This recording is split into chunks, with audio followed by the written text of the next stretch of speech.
Hi, I'm Hillary Johnson, and welcome to Flashback, where we take a look at local stories from years gone by. Today we dive back to January 12, 1994, where Prince Rupert Coast Guard personnel had a chance to see what would happen if there was an oil spill by using a helicopter and deploying several of its vessel crews to a simulated oil spill. The day began shortly before 8:30 with a pre-arranged call to the Coast Guard base in Seal Cove.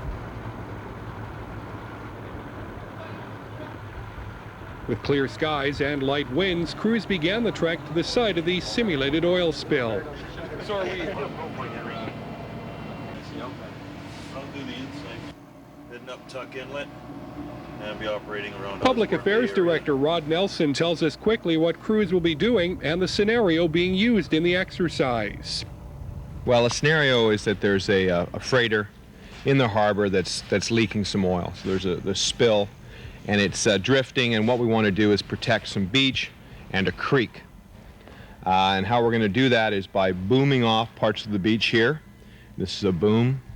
And then down here we're doing what they call deflection booming. And then later on we'll also be trying to skim some of the boom in this sweeper system here. So those are the three sort of major activities that we're going to set up today. It's an operational exercise, and we want everybody just to get better at what they do. Besides Coast Guard personnel and officials, the operation was also watched by representatives of other interested parties. Coordinator Brian Hennessy. Today we're involved with the Canadian Coast Guard, of course, and we also have Bard Clean, the contractor from Vancouver Port, and the Canada Port Corporation.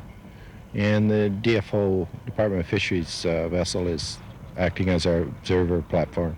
I understand as well that a couple of the mills are involved?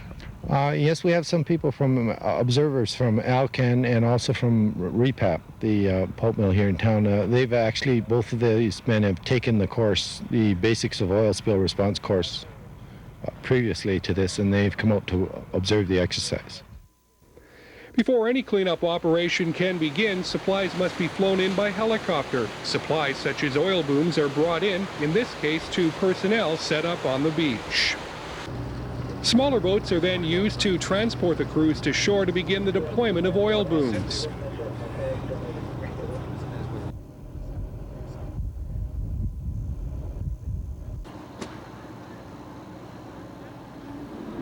As Public Affairs spokesperson Rod Nelson explained earlier, several pairs of boats are needed to set up what's known as deflection booms.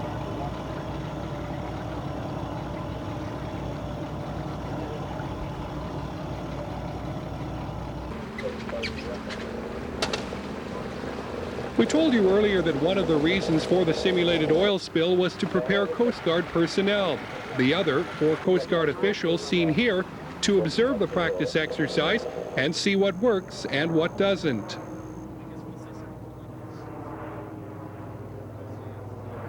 Back on the beach, Rod Nelson tells us that crews are beginning the task of unraveling oil booms.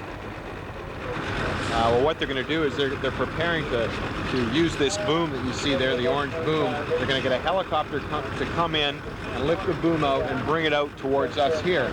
And then they'll hook it up to a vessel, and then eventually they'll anchor it.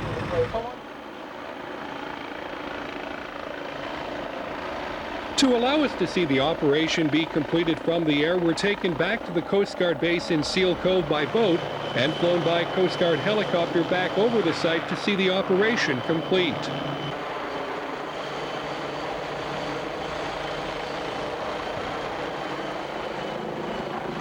While Brian Hennessy had earlier predicted that the practice exercise might take between 3 and 4 hours, it really only took about 2.5 hours. The weather, however, did play a considerable factor in the quickness of the exercise. It's hoped that a simulated oil spill exercise will be held once a year to keep Prince Rupert's Coast Guard ready in the event that an oil tanker en route to Alaska really does run aground and spill oil.